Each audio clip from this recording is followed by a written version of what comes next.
my shoes and out the door. 5, I'm alive. 6, 7, 8, feeling great. Hey everybody, welcome back to Beyond Your Wildest Genes podcast. I'm your co-host today, Dr. Mike Akinfora, and today I have with me Katie Hess. Katie, how are you? I'm so happy to be here, Michael. Thank you. Katie Hess is a flower alchemist and the founder of Lotus Way, one of the world's leading floral apothecaries. After 15 years of independent research of flower and plant-based healing, her flower-powered community is thriving in over 15 countries. Her transformative elixirs have been featured in the Oprah magazine, New York Times, the LA Times, Sunset, and Organic Spa magazine. A lifelong spiritual seeker, Katie has studied meditation and mindful awareness techniques with several Tibetan Buddhist masters, including the Dalai Lama and the Karmapa, Tibet's next generational leader. Her website is www.lotusway, that's LOTUSWEI.com. Katie, welcome to the show. Thank you so much. I'm so happy to be here. We've had some preamble before we were able to get on, and the Skype gods were not being very kind this morning, but we are on board and we're ready to go. And Katie has wrote a new book called The Flower Evolution. And folks, I've got to tell you, the photographs in this are truly remarkable. And when you combined the visual aspect of what her photographer Louis Schwartzberg has done with the information that Katie lays out in here, it's awe-inspiring. And it truly, photos like I've never seen before. It is remarkable. So thank you so much for being on the show, Katie. I'm so honored to be here. So the first question I ask folks when they come on is, tell us about your journey. Tell us what made you you. And start back as far as you want in the beginning. Yeah, if you want to go back that far, when I was 7 years old, I got really, really frustrated because I really wanted to work on some big project that would help a lot of people, and I was feeling very frustrated that I was stuck in this tiny little town in the Upper Peninsula of Michigan, and I remember just thinking that my people are out there and there's some huge thing I have to do, and just feeling extremely frustrated. So years later, when I graduated college and I was looking for what was going to be the vehicle that I would infuse all my energy into in terms of bringing people more happiness. And at the time I was living in Mexico, and I was doing some volunteer work and studying as many forms of natural remedies that I could get my hands on. And I like to tell the story of when this day that I was walking down the street, it was a holiday, and so there was no one on the street, it was just me. And this beautiful indigenous woman came walking up to me and handed me this flyer, which is pretty common on the streets of Mexico, but kind of bizarre that she would choose a day where no one else was on the street but me. And so I looked down at the flyer and I thought, oh, wow, this is actually something I'm interested in. It's like, this man is flying in from Madrid, Spain, and he's teaching about flower essences. This is amazing. So I turned around to ask her about it, and it was like she had vanished. She was gone. And so I, walked down all these different blocks and streets trying to find her, and I couldn't find her. So I thought, okay, maybe this is a sign. So I ended up going to Mexico City and studying with this expert, and he talked about flower essences in such a compelling way beyond, this flower is for depression or this flower is for helping you sleep. And he saw it more as a tipping point. And he said that if we could reach 3% of the world's population and have 3% of people taking these flower elixirs, it would create enough of a ripple effect to change the outcome of the future in a really positive way. And so I felt very, very inspired by the fact that we didn't have to reach the masses. It was just a small number. And I felt like we could do 3% in the world. And so I studied under him for a while, and then I started a consultation practice and worked with people one-on-one for at least 15 years, and did that exclusively for 10 years. And the kinds of transformations I saw, and people talk about epigenetics, wow, fascinating. Like, you see oftentimes with epigenetics the examples of what happens to people when they're using some sort of chemical substances, right?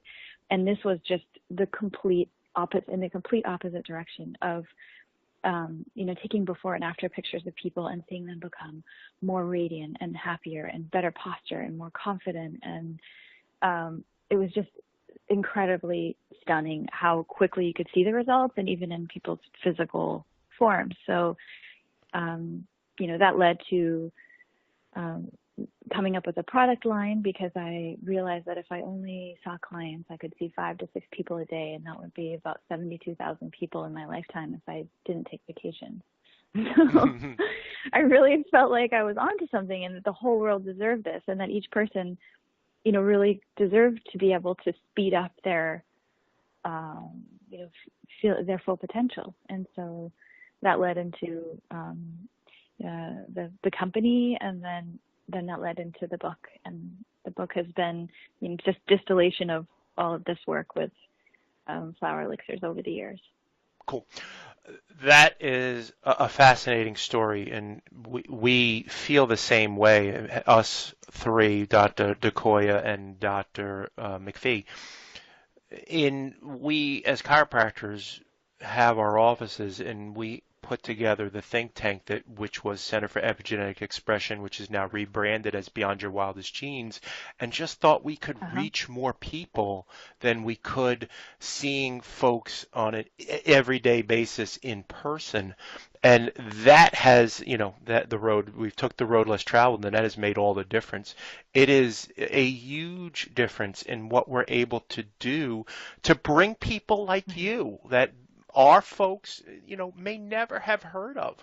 And I feel very fortunate to talk with you, because I'll admit, this is not my wheelhouse, and I found it so fascinating. And I'm thrilled to share it with everyone. So, Katie, talk to people. Let's back up a step. What actually is a flower elixir? Yes. So let me just give you some historical context. I think that helps. Sure.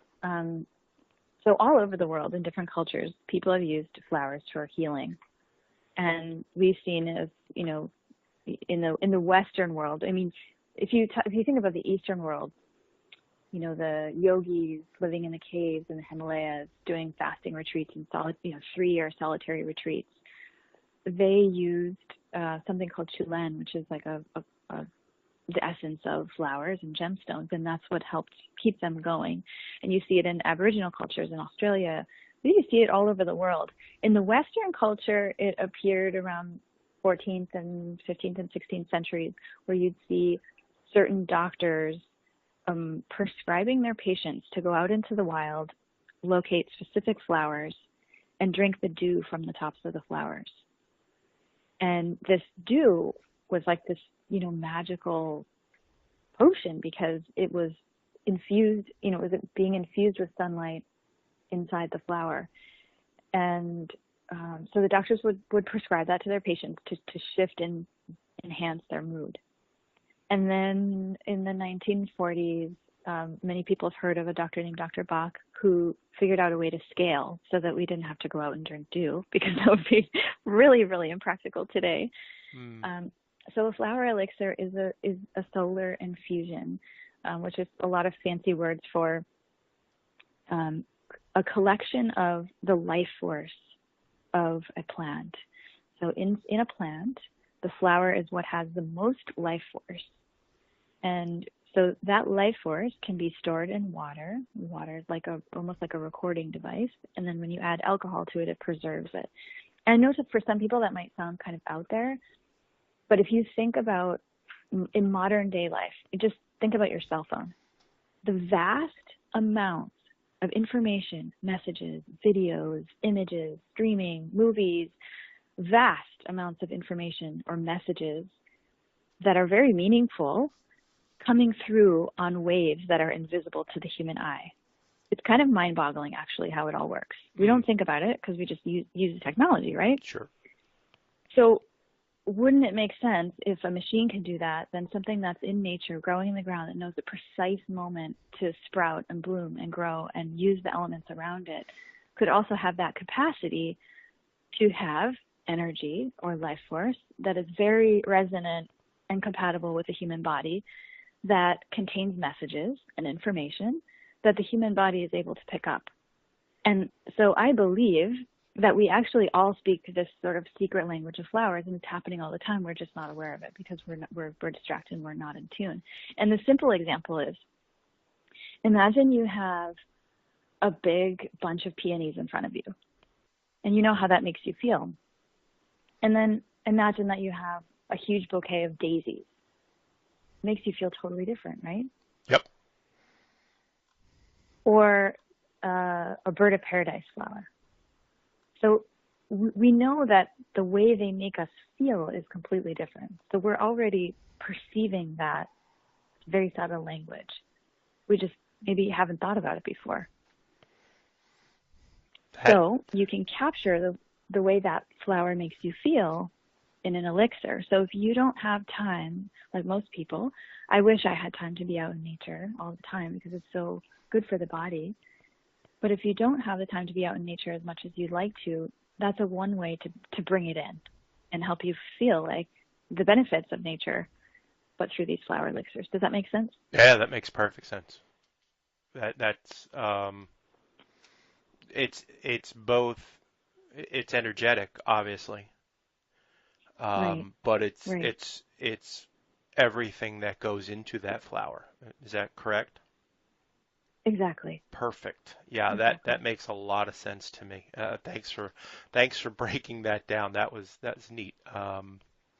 It's you say in the very beginning of your book, explore and buy someone and yourself flowers. I've got to tell you, my wife loves Gerber daisies. They make her happy, Oh, and oh yeah. I buy Gerber daisies for her every week because it's Oh, important. If you it's know what? You good, know what you're doing. You know what you're doing. Daisies are all about joy and laughter. So you're infusing her with so much joy and enjoyment of life and laughter by getting her those daisies every week. it's funny, and I don't usually go into this, but she works in a women's consignment boutique, and she's a stylist. And what she says is that when people come in to see her, she pings them. Mm-hmm. She P-I-N-G, pings them. And that's Uh-huh. what her Uh-huh. essence of who she is. It is joy. It is joy. She's a cancer Right. survivor. She loves doing this. And when I see how happy she is just getting Right. flowers, I mean, that changes that arc of her existence just by getting flowers. Right. Right. So it's, that's her thing. Now, I want to get into you've written extensively on what flowers mean and what they do, and I just don't want to get ahead of myself. In Mm-hmm. in chapter 2 of your book, you talk about flowers radiate energy that tunes our body. Could you talk about Mm-hmm. that a little bit? Yeah, I mean, I think some of the most interesting research coming out now about flowers is around bees. And the fact that we used to think that bees were attracted to flowers by their color or their scent. And what scientists are actually finding is that it's actually a vibrational level, that the flowers are communicating with the bees through various frequencies. And they uh, they actually tell the bees, for example, when they've been already been pollinated or when they haven't been or they're ready to be pollinated. So there's this communication going on through electrical impulses that's attracting the bees. You know the movie Avatar, Yes. and it's not far off actually. That was a great portrayal of what things would look like if we could see them. Neat. Um, that there is this energy being emitted or transmitted or coming off of the flowers in the form of electrical impulses that are very subtle and gentle, and the bees perceive those, and so do we. Um, the next thing that comes to mind is sympathetic resonance, because you were talking about your wife and how she is joy. That is probably her, that's her main quality that she expresses and brings into this world to benefit people with. And if you get her, if she loves daisies, it doesn't mean she's lacking in joy. It simply means that she resonates very strongly with that quality, and the daisies help magnify that in her. And so when you think in terms of sympathetic resonance, if you were holding a tuning fork in each hand in front of you of the same key, if you hit one of those tuning forks and it's vibrating, and then you held the other one close, it would start to vibrate in resonance with the first one. Or a better example might be, Michael, if you had a guitar on your lap and you sang the note E, the E string would start to buzz in resonance with your vocal cords. So that kind of resonance, right? You've heard it, or like sitar music in classical Indian music, right? So that kind of sympathetic resonance is happening all the time, even with human beings. Say you go to a party, and there are certain people in the room that you just feel like you want to get close to and talk to, and other people that maybe you just don't really resonate with them. And that's in our language, right? I didn't resonate with that, or that really struck a chord in me. And so we're all these energetic beings walking around with different resonances. And so the idea that flowers radiate energy is such that it's almost like they're tuning forks, and they're bringing us back into our natural balance and enhancing all of our best qualities. So typically the flowers that you would be most attracted to are not necessarily flowers or qualities that you're deficient in. It would mean more so that they're qualities that you possess that want to come out more. And so the flowers will help get rid of the static and all the everyday crazy Wi-Fi energetic, thunderstorms that are happening around us, and purify it, everything, like tuning the orchestras of our body so that we can really let our best qualities shine. That's neat. I love that.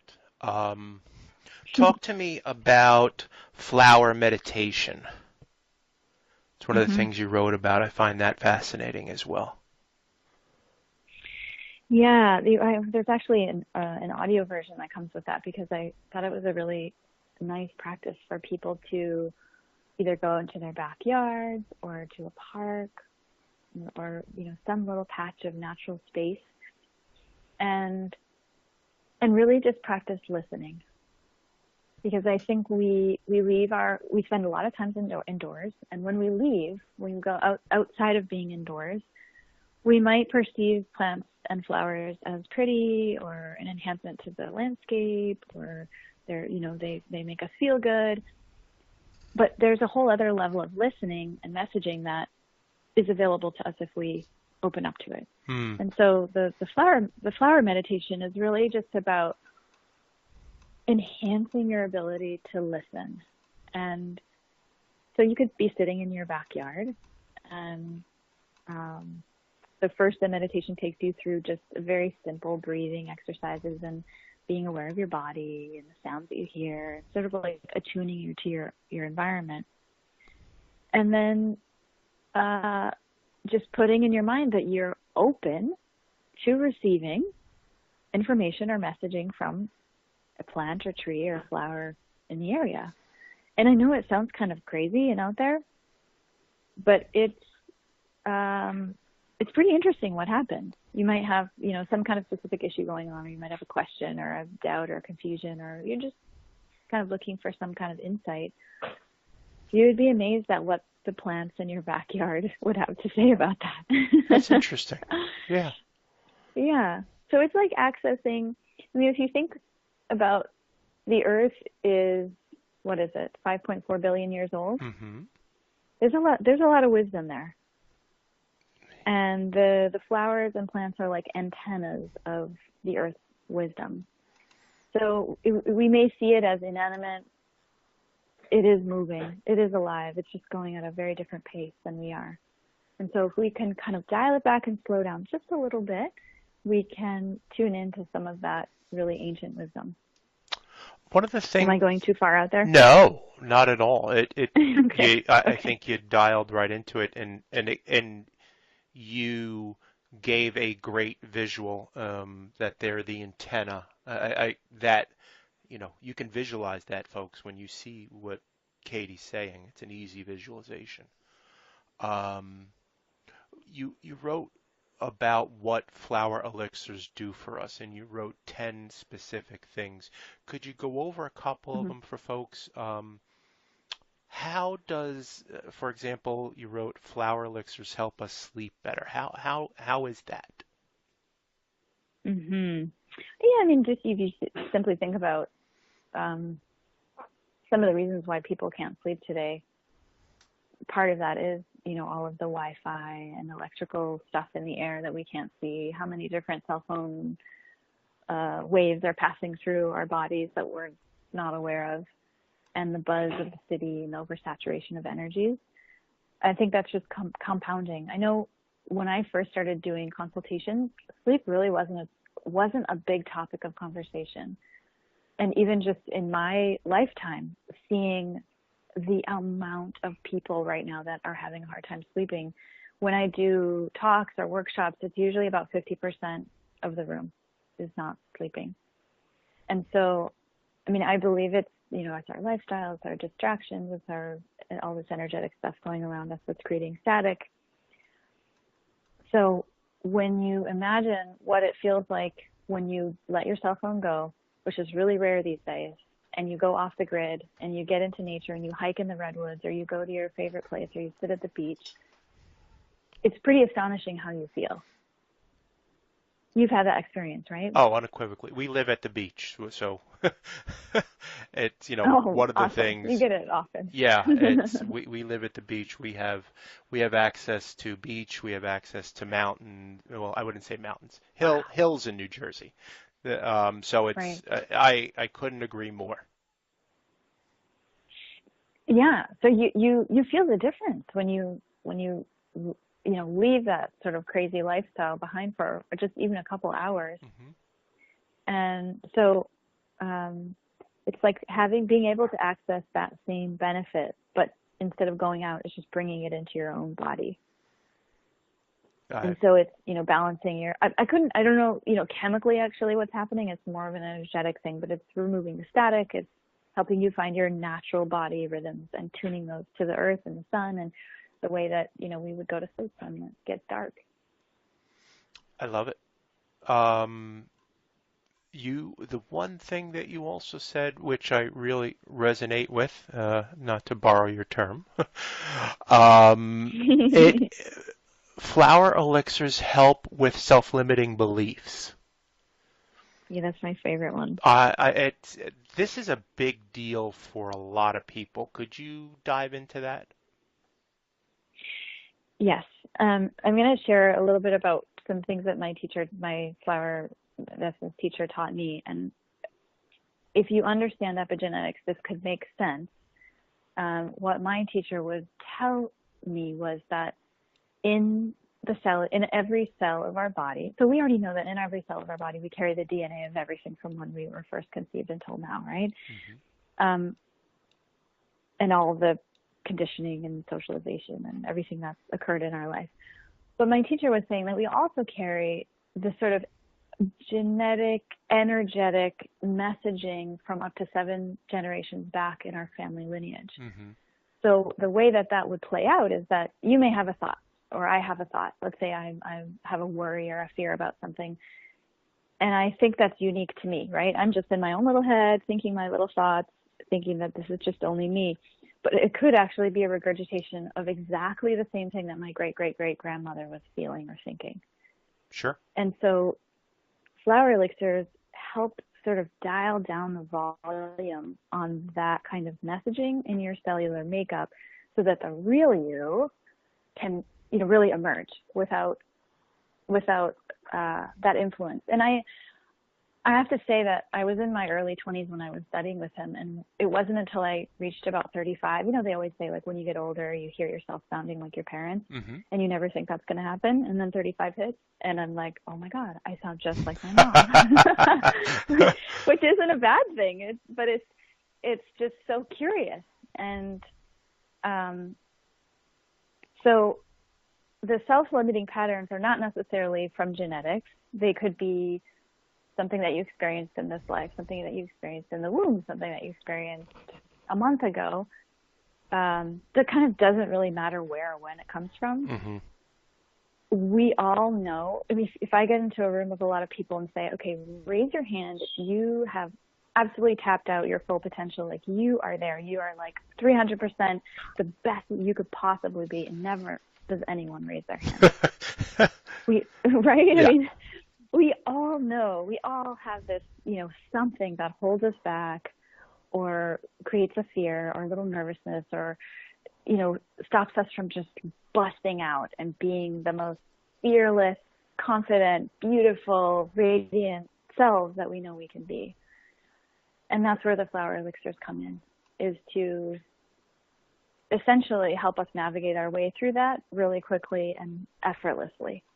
Just to turn down the volume and bring out the strength and the best love qualities that. that we have. Where your book is really completely different than the books that I've seen before is, in addition to what you have just said, you also have a section called Explore Your Private Consultation, where you're looking for folks to do what?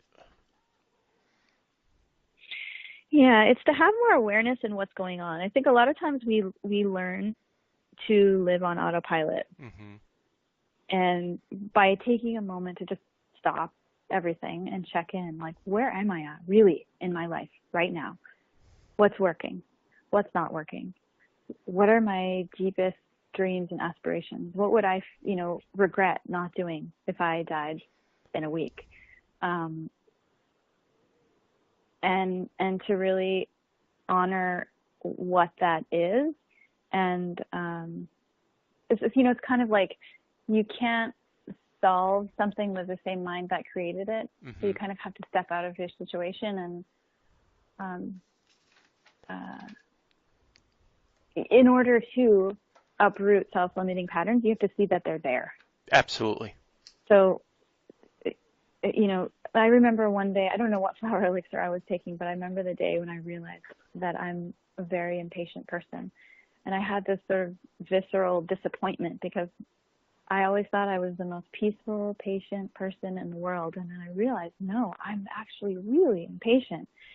And so until you have more awareness into actually what those habitual patterns are, you can't change them consciously. So the idea of having your own private consultation is you are the perfect person to unravel whatever your favorite flavors of stuff are. Does that make sense? That makes all the sense in the world. I think this is so important for people. The physical act of taking pen to paper and the specific questions that you ask, it's truly magical what happens when you do that. And the questions that you're asking help to bring this out and help us recognize that what should we be grateful for? What and not just the good stuff, but the I would say the obstacles that are in our way for us to express ourselves at our highest level. These are not there. They're there by design for us, just like you said, to first recognize them, that it is an obstacle, and then to overcome that obstacle. Whether we go around it, whether we go under it, whether we go over it. And just by doing what you're saying here, that's where magic lives. It reminds me of an analogy that I used to tell my clients all the time, and that was that we're like, you can't have really fertile, rich, black soil that's going to grow the best vegetables and fruits and most amazingly beautiful flowers without compost.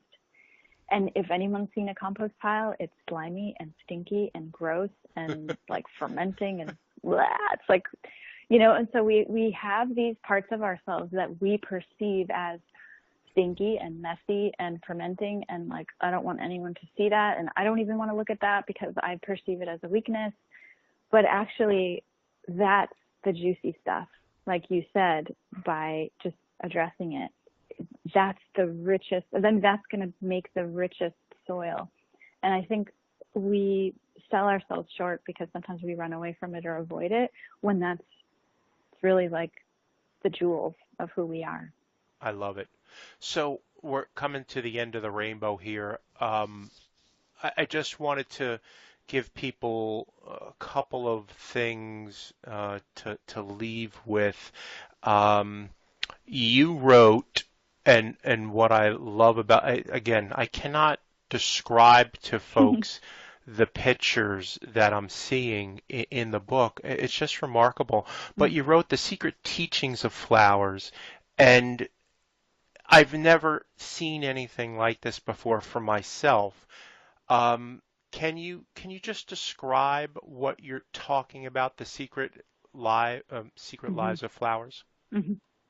Mm-hmm. secret Yeah, teachings. so the Sorry, book is secret meant to be, teachings. Go ahead.